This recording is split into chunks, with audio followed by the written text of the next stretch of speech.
Welcome today. Today's video is actually a little bit unplanned. I decided to make soap for myself, and halfway through my preparation for it, I decided, why not maybe record it.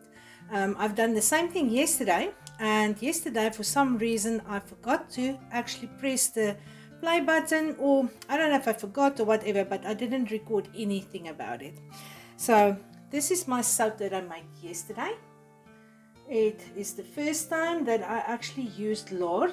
Usually I use Tallow if I use animal fats in my soap. So this one I use Lard. It smells different. I can't really say it's a funky smell, but I still am deciding if I do like it or not. But yeah, I think it actually came out quite nicely. So because I'm not sure if I'm gonna like it's nearly 100% Lard, I decided I'm gonna move over and I'm just gonna do something different today.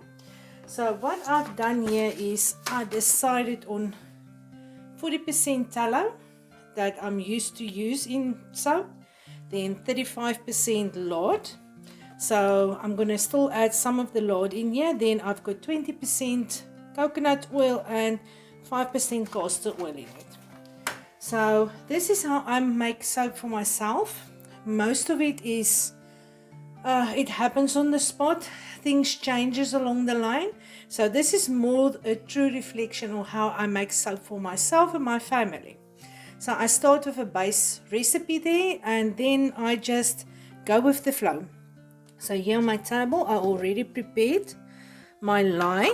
Now this is something that also just happened. I started to weigh out my water, and halfway my bottle was empty and I needed to go fetch more water, and I decided, you know what, my husband loves kombucha soap, so I'm gonna top it up with kombucha. So I topped it up, and I already added my lye to this, and usually I would freeze kombucha, but because I decided halfway through it I did not freeze it this time. It did turn a little bit darker than usual, but I think it will work fine. And then I already melted down my oils, and where is my thermometer? At the moment we are at 36 degrees Celsius.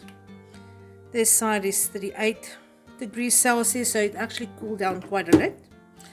I'm just gonna put on my gloves. Might change my camera setup as well a little bit. I'm still playing around and see what is going to work for me. So yeah, I think we're about 25 videos into this channel already, and I still haven't decided on exactly what I want to do here. So I've got my oil and my lye water. I did prepare some titanium dioxide and various colors in micas as well. How I prepare my mica, I take a little bit of glycerin and I mix my mica with that. I don't really use oil. Glycerin works quite nice, and your soap, there's already glycerin forming in your handmade soap, so why not add a little bit more? Glycerin is a humectant. It draws moisture towards your skin, and it's actually just lovely. That's one of the reasons why handmade soap is lovely soap. So I just add a little bit more. The reason why I don't know if I'm going to use micas is because of my darkly colored kombucha and the darker colored tallow in here. The lard. The lard was actually an orange color. I'm used to lard being brightly white. I bought 2 tubs. The one tub was brilliantly white colored. The other one was more to a yellow to orange color. So I don't know if it's a different part of the pig. I don't know. But yeah, let's just give it a try. I'm just going to add my lye solution here. There we go. So I don't know what color is this base soap going to be. If it's going to be a really orange color or a brown color. I'm a little bit uncertain about it. So just suit up here. And let's just stick blend it a little bit and see what's going to happen in here.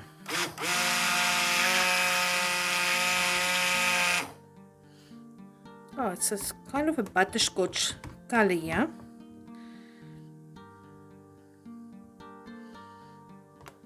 Just want to get it to emulsification.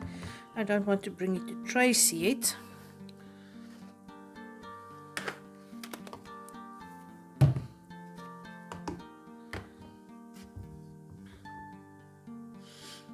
Okay, and over here I've got my fragrance oil. This one is caramelized pear fragrance. It's from Soapmaking if you're in South Africa. It's an online little shop. As far as I remember, it does speed up trace a little bit, but at least it's not rising or doing anything like that. So the reason I pre-measure usually my fragrance oil and I put it in my mold. So the reason for that is I've made so many times that I've made soap, and then in the end I realized I didn't didn't add my fragrance oil. I think there was a tiny little bit of activated charcoal soap in my stick blender.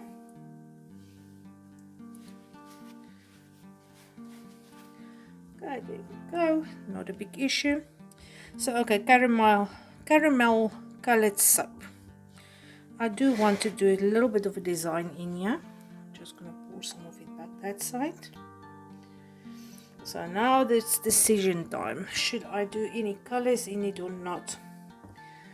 I mixed a little bit of titanium dioxide as well, so I think let's lighten some of them up a little bit. Let's do the smaller amount.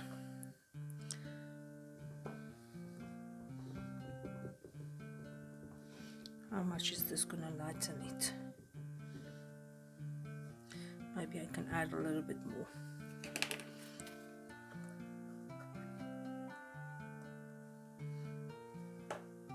A little bit of titanium dioxide can actually go quite a long way. So I don't want to add too much here.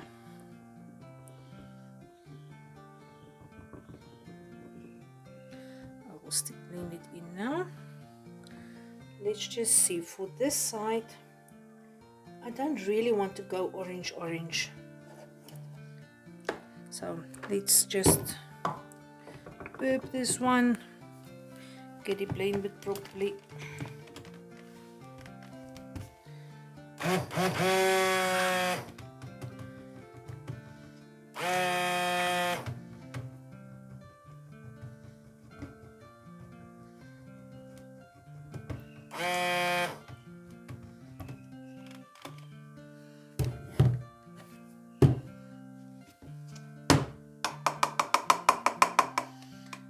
Okay, this is much lighter. I like this color. I think it will be a very nice contrast between the two of them.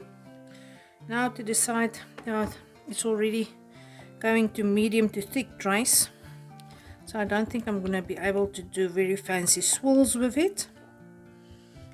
I must say the INS number here was 164, so it was actually quite high. I knew it's going to get to trace relatively fast. And I still need to put my fragrance oil in here, so maybe I must not play around too much with it.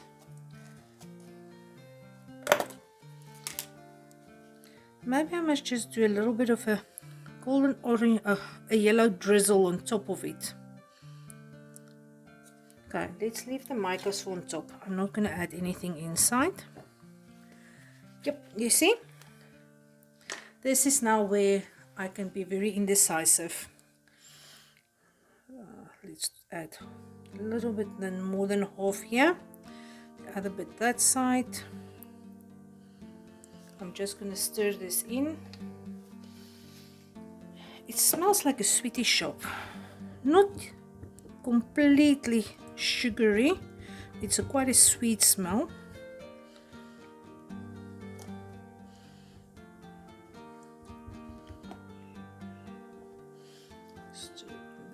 This side is already very thick.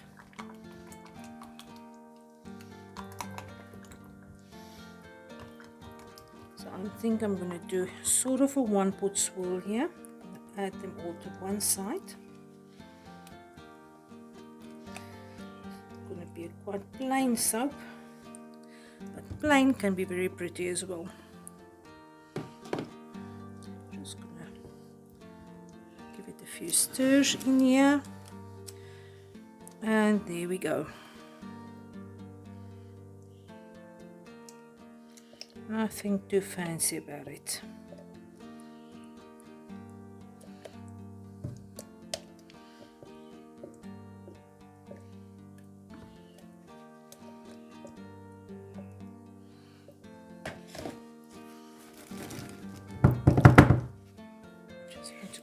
Glasses off. Don't think we're going to spatter with a stick blender anymore.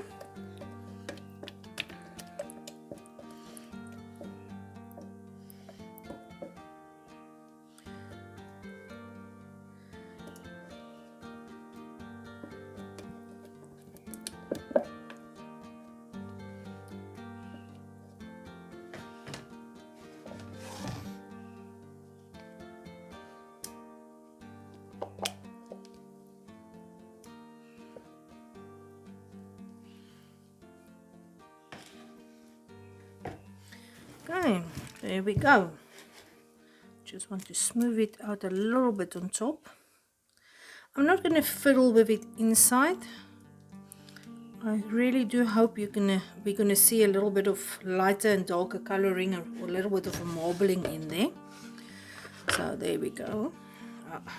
Rather don't do that. Put them next to one another. Now to do something interesting on top, I think I'm going to use a little bit of my mica that I mixed.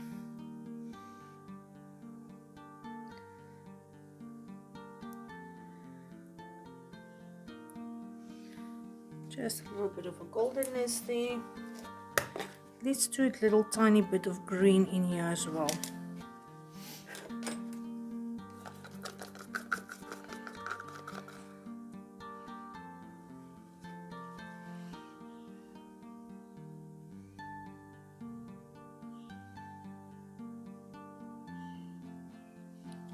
Okay, there we go.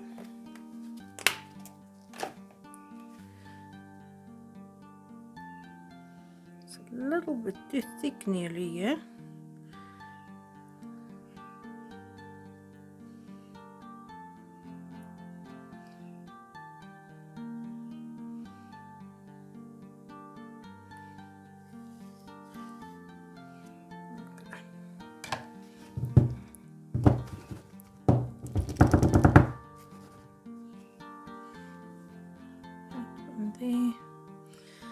Okay, and that is it for today on our soap.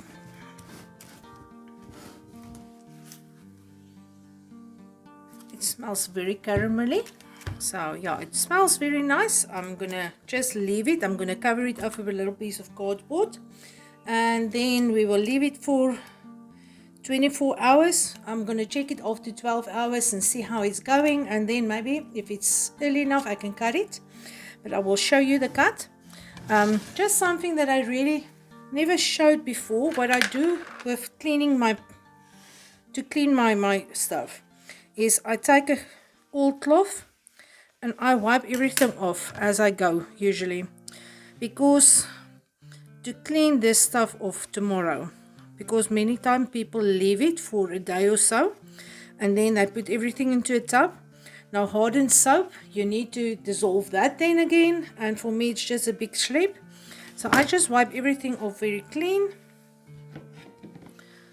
immediately, and this can be washed with a little bit of warm soapy water when we do have water in South Africa. Today we're lucky, we have water, we've got electricity. Awesome day today, hey?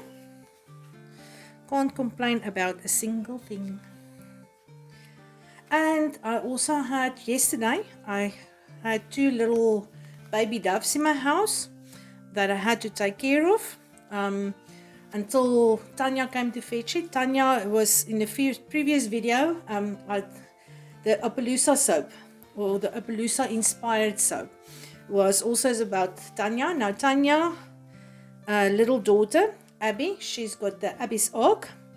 So little Abbiness takes care of all injured and baby birds and stuff, and Overall, if they have animals that are actually a pest on a farm, sometimes you get the porcupines that mess up some of the farmers, especially if they plant potatoes or sweet potatoes and so on. Then they can actually damage quite a lot of the crop. So what Tanya does, she's got fancy cages. They catch them and then they move them into the wild again, further away from the farmers, and then they release them into the nature again as well.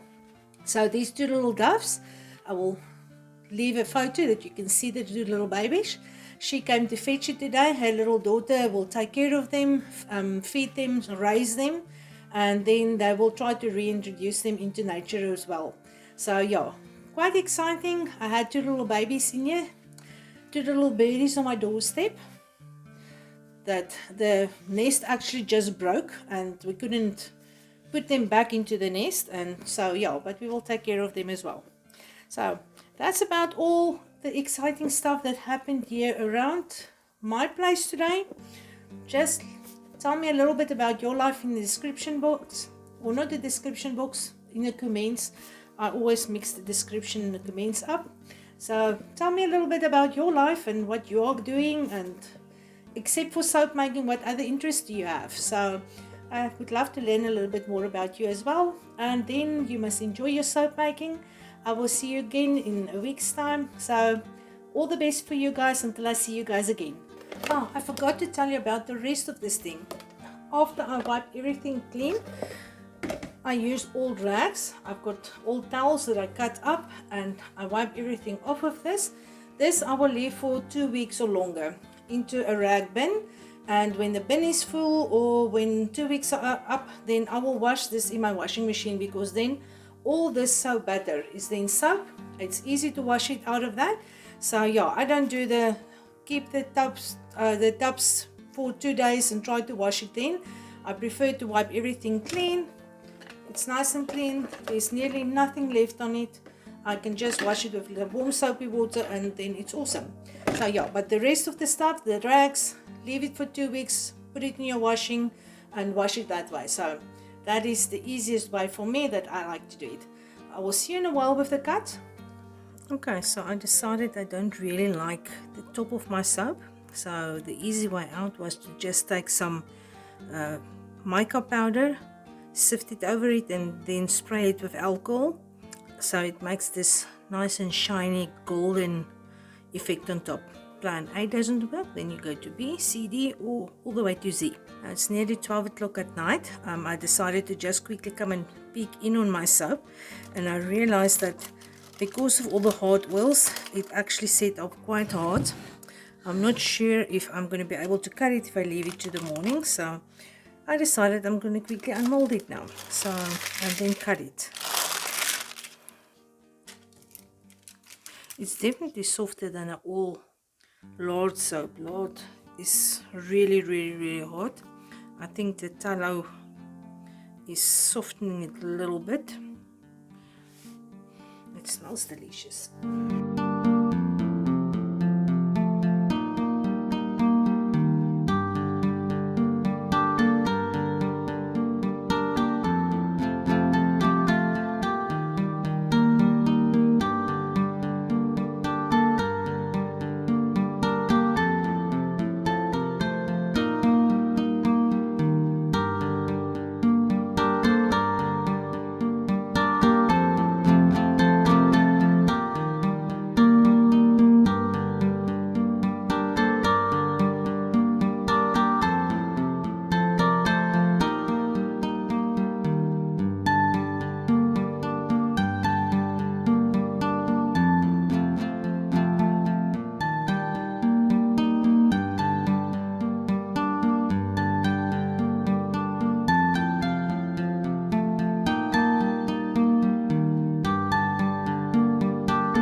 Okay, and that is all that there is to it for my personal soap making. Nothing fancy.